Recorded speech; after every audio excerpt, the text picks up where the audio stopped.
Today we present this report and these recommendations to the President of the United States, to the United States Congress, and the American people. This report represents the unanimous conclusion of the National Commission on Terrorist Attacks upon the United States. On September 11th, 2001, 19 men armed with knives, box cutters, mace, and pepper spray penetrated the defenses of the most powerful nation in the world. They inflicted unbearable trauma on our people, and at the same time they turned the international order upside down. At this point, we would like to ask you to remember for a moment how you felt that day. The grief, the enormous sense of loss, but remember also how we came together that day as a nation. Young and old, rich and poor, didn't matter whether you were a Republican or a Democrat. We had a deep sense of hurt, but out of that came a deep sense of purpose. We knew what we had to do as a nation to respond, and we did. But it's also fair to say that on that September day, we were unprepared. We did not grasp the magnitude of a threat that had been gathering over a considerable period of time. As we detail in our report, this was a failure of policy, management, capability, and above all, a failure of imagination. Now, we recognize as commissioners that we have the benefit of hindsight. And since the plotters were flexible and resourceful, we cannot know whether any single step or series of steps would have defeated them.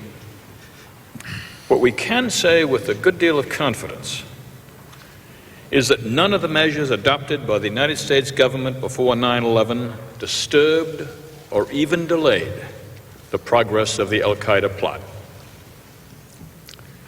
There were several unexploited opportunities.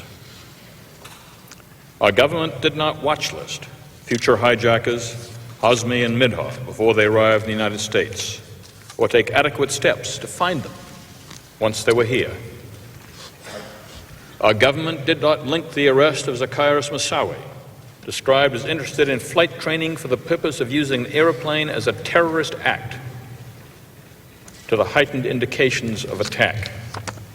Our government did not discover false statements on visa applications or recognize passports that were manipulated in a fraudulent manner. Our government did not expand no-fly lists to include names from terrorist watch lists or require airline passengers to be more thoroughly screened. These examples make up part of a broader national security picture where the government failed to protect the American people. The United States government was simply not active enough in combating the terrorist threat before 9/11. Our diplomacy and foreign policy failed to extract bin Laden from his Afghan sanctuary. Our military forces and covert action capabilities did not have the options on the table to defeat Al-Qaeda or kill or capture either bin Laden or his top lieutenants. Our intelligence and law enforcement agencies did not manage or share information or effectively follow leads to keep pace with a very nimble enemy. Our border, immigration, and aviation security agencies were not integrated into the counterterrorism effort. And much of our response on the day of 9/11 was improvised and ineffective, even as extraordinary individual acts of heroism saved countless lives. Our failures took place over many years and administrations. There's no single individual who is responsible for our failures. Yet individuals and institutions cannot be absolved of responsibility. Any person in a senior position within our government during this time bears some element of responsibility for our government's actions. Having said that, it is not our purpose to assign blame. As we said at the outset, we look back so that we can look forward. Our goal is to prevent future attacks. Every expert with whom we spoke told us that an attack of even greater magnitude is now possible and even probable. We do not have the luxury of time. We must prepare and we must act. The Al-Qaeda network and its affiliates are sophisticated, patient, disciplined, and lethal. Osama bin Laden built an infrastructure and organization that was able to attract, train, and use recruits against even more ambitious targets. He rallied new zealots with each demonstration of Al-Qaeda's capability.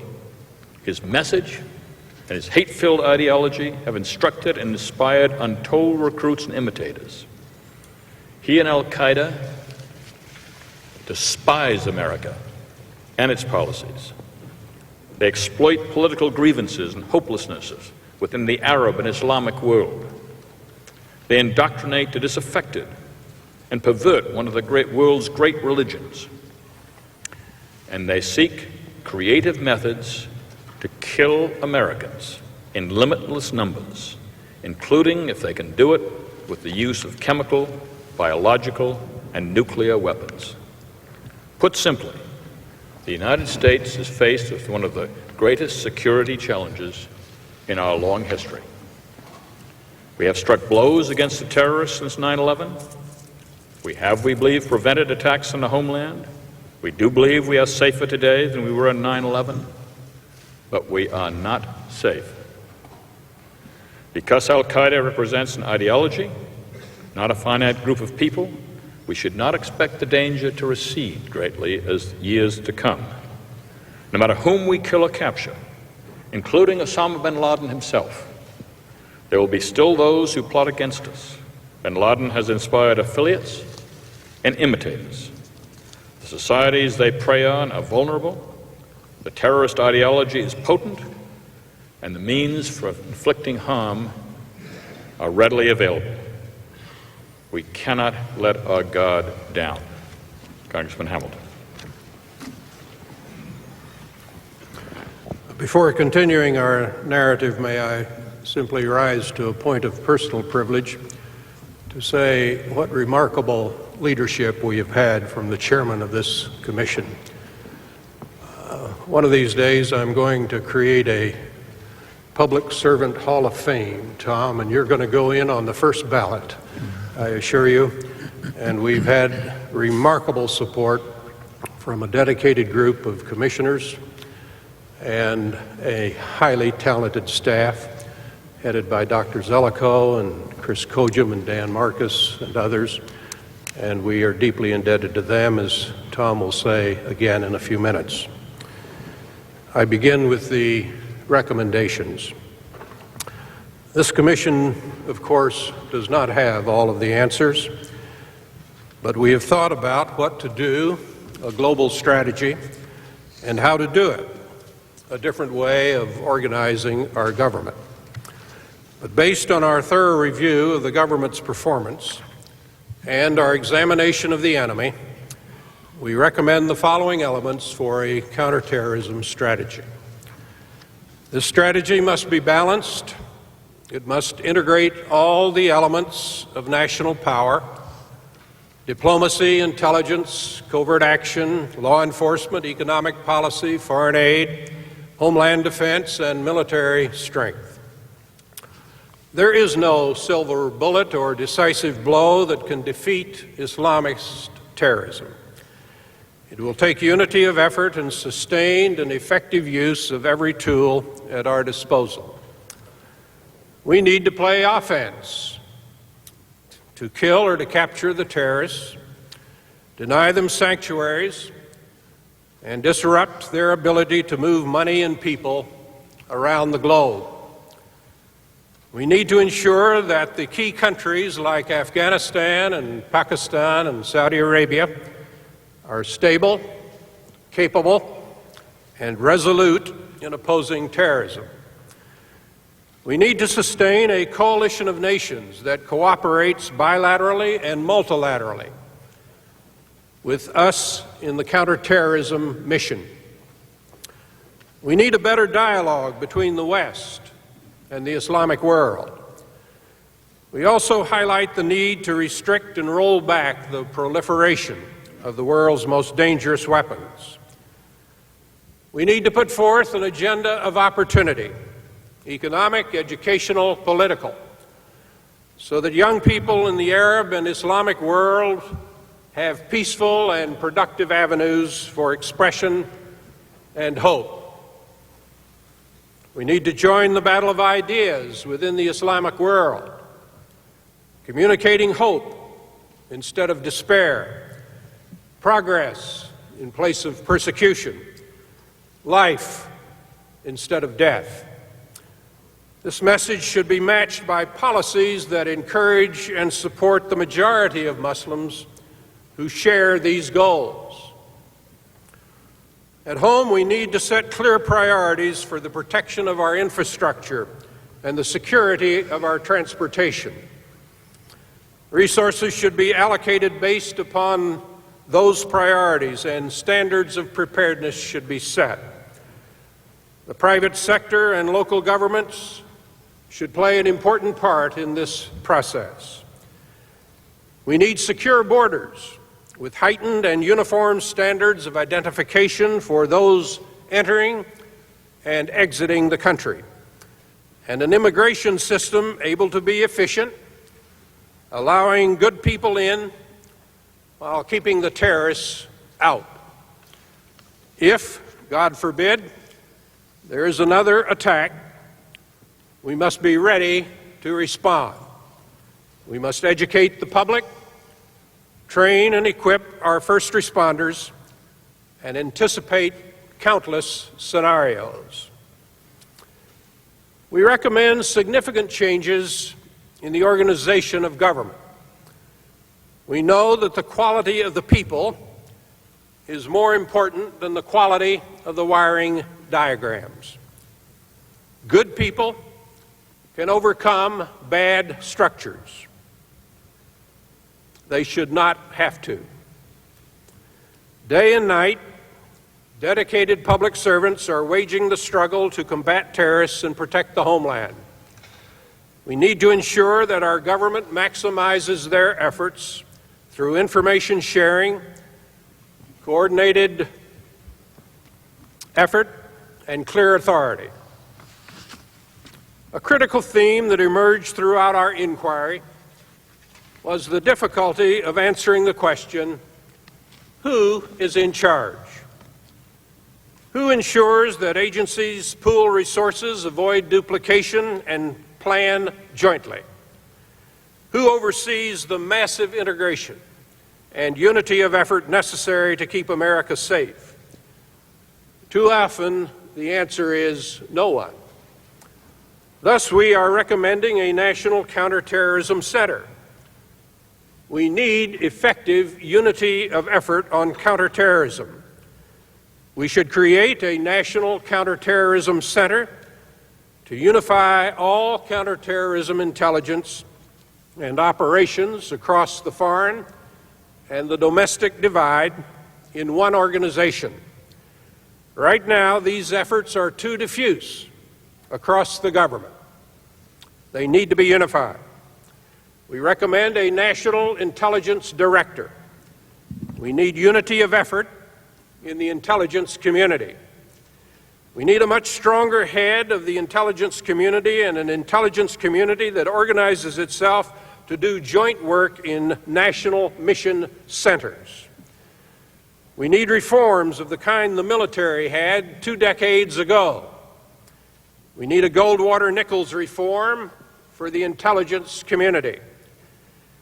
The intelligence community needs a shift in mindset and organization so that intelligence agencies operate under the principle of joint command, with information sharing as the norm.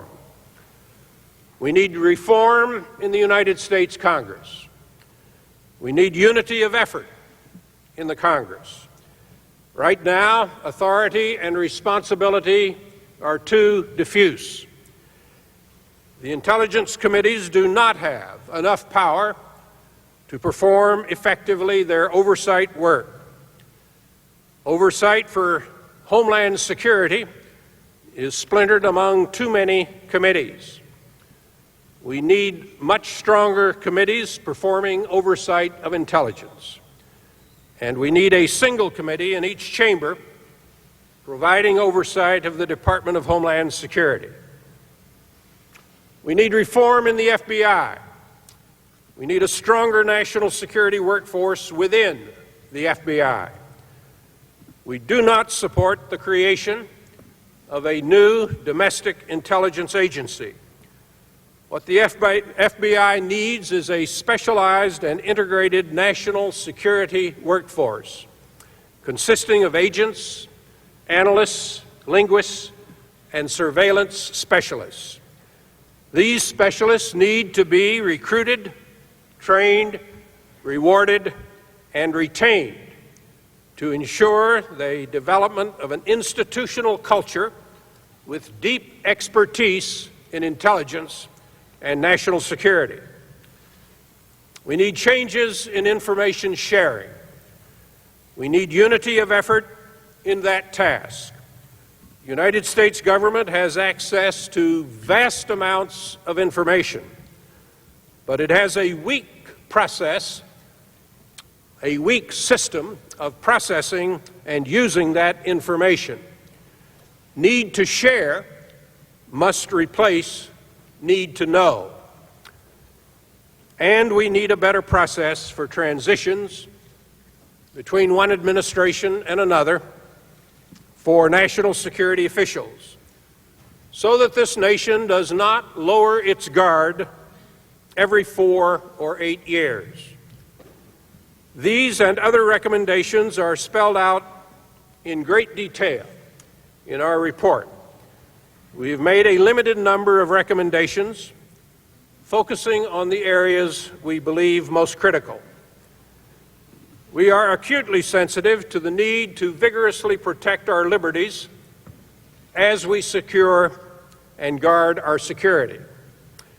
We endorse many of the actions taken in the wake of 9/11 to facilitate government action and information sharing.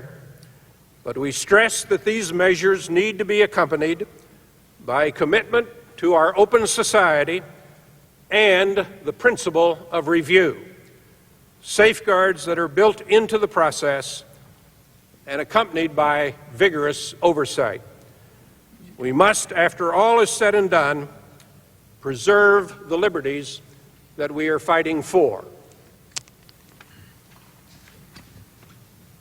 Thank you, Congressman Hamilton, one of the most decent and thoughtful men I've ever had the pleasure to know. Before we close, we offer just a few more thoughts. We approached our task with a deep respect for the place of September 11th in our nation's history. We have compared the shock, some have compared the shock we felt to Pearl Harbor, others to the Kennedy assassination. There are no comparisons. This was a moment unique in its horror in our long history. As in every 4 years in this democracy, we are in the midst of a presidential campaign.